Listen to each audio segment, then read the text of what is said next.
Hey guys, Danny Johnson here, and today I'm going to show you how to install the Easy Open Safety Gate from Regalo.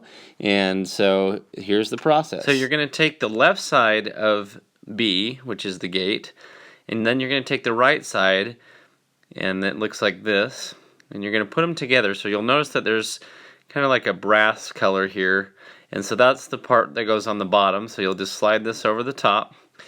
And then after this, you're going to find hardware G, as in the letter G, and those two Allens are what's going to secure it.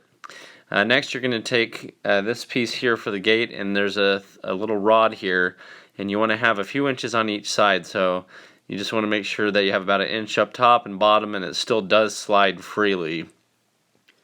After that, you're going to take that gate, and you're going to put the bottom part in first, and just line it up into that hole down here. And then once that's in towards the top, you're going to repeat the same thing and slide it up into the hole there. And next you're going to take this hardware, and so it has a solid piece here and a screw, as you can see. And so you're going to take the solid piece and go from the back side. So you want to make sure that that rod's not blocking this. And once that's in place, coming from the back side, you're just going to take the screw and you're going to screw it into the front. And this is just a blocking mechanism for that rod that slides up and down. So then just take your Phillips screwdriver, and if you want to do a Phillips screwdriver on each side to get it real tight, you can, but you just want to screw that in until it's good and snug. Next, it comes with these four posts. And so what you're going to do is you're going to spin them so that there's no more gap between it. So you're going to take it like this and just spin it until they're all closed up, one at a time. There's all four of these. Now this part seems a little confusing because you're just going to stick it into the ends here. It doesn't actually thread, so it's really loose. It almost seems like it needs to thread into something, but it doesn't.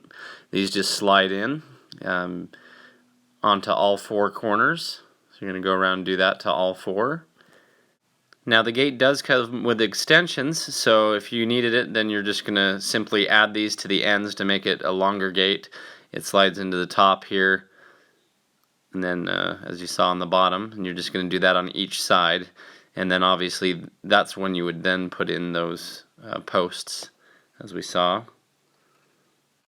And next you're going to take the whole gate and you're just going to lift it up into place, and then you're going to unscrew those ends in order to put tension on all 4 points. So you want to do that evenly, and so you can see how this sits here.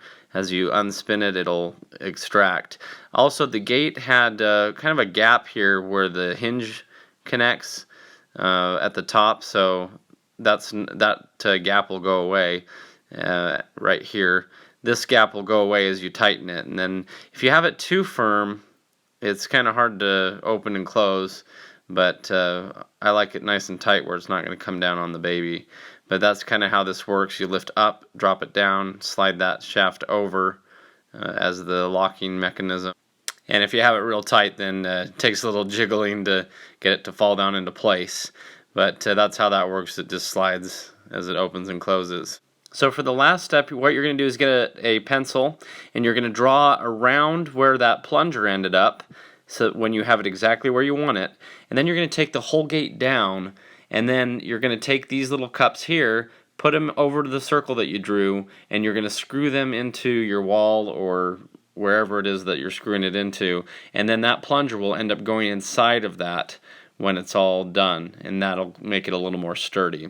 So we'll go ahead here and let the cat out since it got trapped in there a little bit. So just remember, as much of it's a gate to keep things out, it also keeps things in, so you want to be careful about that. But anyway, we'll just lock this back up. And so basically that's what it's going to look like when it's installed. And so we liked this one because we had an extra wide opening down here that the regular size would not fit on.